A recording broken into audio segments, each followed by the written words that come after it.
Facebook this week suffered a $230 billion wipeout, which is perhaps one of the biggest one-day US stock wipeouts. Its share fell 26.4%. Facebook's daily active users dropped for the first time in the company's 18-year history. Facebook's parent company has been renamed Meta, and Meta Platform's one-day crash may rank as one of the worst ever in stock market history. This week, Facebook CEO Mark Zuckerberg also saw his personal net worth fall. He is no longer one of the top 10 wealthiest people in the world. Mark Zuckerberg's net worth fell by close to $30 billion US. All in a day, he lost billions of dollars because of Meta crash. According to the Bloomberg Billionaire Index, Zuckerberg's wealth dropped to around $92 billion US on February 2nd from $120.6 billion US earlier. It is believed that the only other person to face such a steep drop in personal wealth was Elon Musk, who lost $35 billion US after Tesla's shares crashed in 2021. Facebook officials on their part have rested their blame for the losses on Apple. They've also blamed competition. And guess what? They've blamed India too. So what led to Facebook's nightmarish market crash, and why should Facebook stop complaining? First, let's talk about Apple.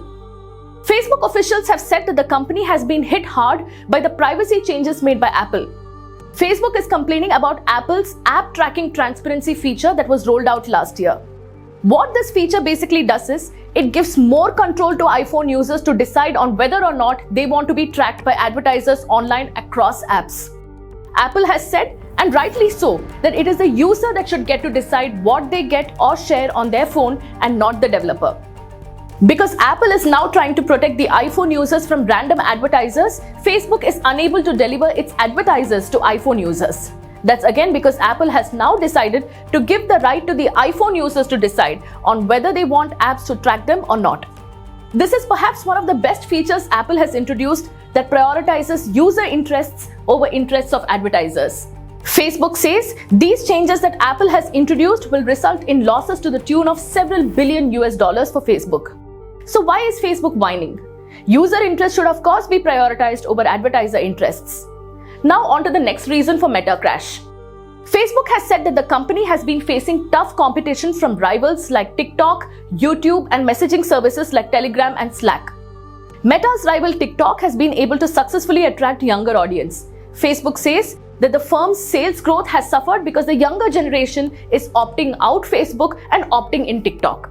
So there is tough competition in the market. And why should Facebook not complain? Because since long, Facebook has been holding a monopoly over its competition.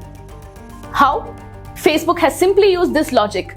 When you cannot beat the competition, buy the competition. The US Federal Trade Commission had recently said that Meta holds an illegal monopoly in the market because they have been acquiring potential competitors that it now owns like Instagram and WhatsApp. Now coming to India, Facebook has been steadily losing its daily active users. It has been reported that Facebook's global daily active users reduced from 1.930 billion in the previous quarter to 1.929 billion. Facebook believes that all this is also happening because of India, and India is also part of the problem. How?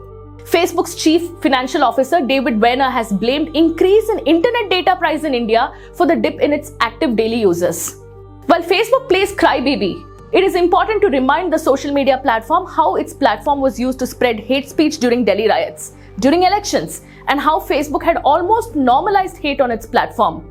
Very recently, Indian government once again asked Facebook to take stringent action related to fake news. The Indian government believes that Facebook has not been proactively removing fake news content from its platform. What you're now going to see is a compilation of Facebook India's policy head Shivna Tukral's adverse responses recently to the Delhi Assembly's Committee on Peace and Harmony. The committee wanted to record the statements of the Facebook head as part of its inquiry to understand the role of Facebook in Delhi riots, which left 53 people dead and hundreds of others displaced. But Facebook apparently made a mockery of the Delhi Assembly proceedings. They refused to answer even basic questions. Here is a gist of the responses of Facebook.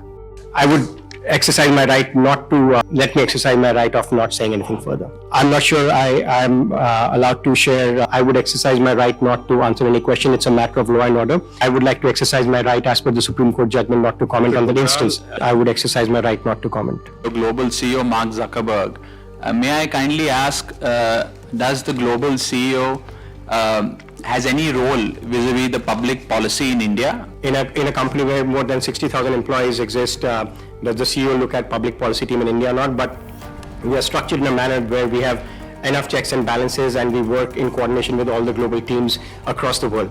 What are the total number of users of Facebook across the world? Registered users? Over 1 billion for Facebook.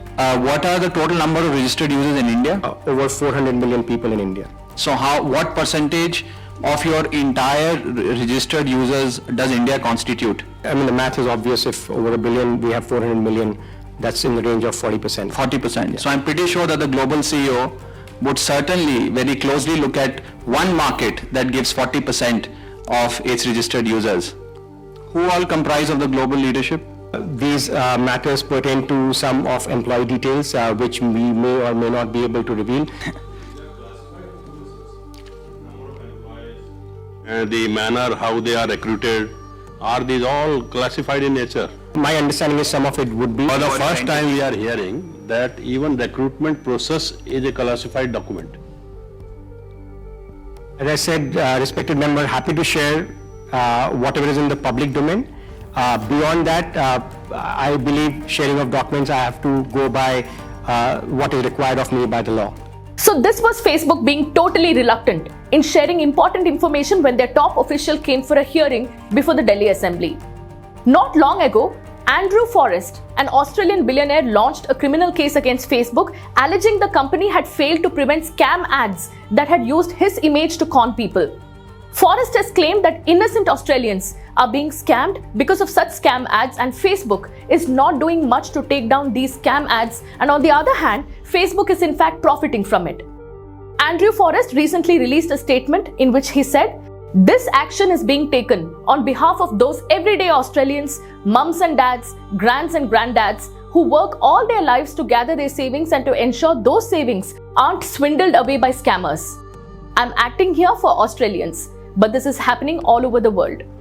While Facebook suffers one of its biggest losses, the company still has lost the moral right to complain or pass the buck. The company has been facing fines, threats of action from regulatory authorities. The company has been blamed for spreading hate, for doing too little to curb misinformation. It has been hogging negative headlines around bullying and harassment. The lawmakers and regulators have been scrutinizing Facebook for the increasing number of violations on its platforms and for the social media platforms' anti-competitive conduct. But despite all of this, we can still not write off Facebook, as Facebook is still one of the most popular and the largest social media platforms in the world. But when Facebook, as is being reported, is in the center of a perfect storm, it has lost the moral right to complain. Though all this doesn't necessarily signal the beginning of the end for Facebook, Facebook must realize that the social media landscape is ever changing and ever evolving. What you sow, you reap. What you give, you get. What you send out comes back. The social media scape is just like an echo. It always gets back to you.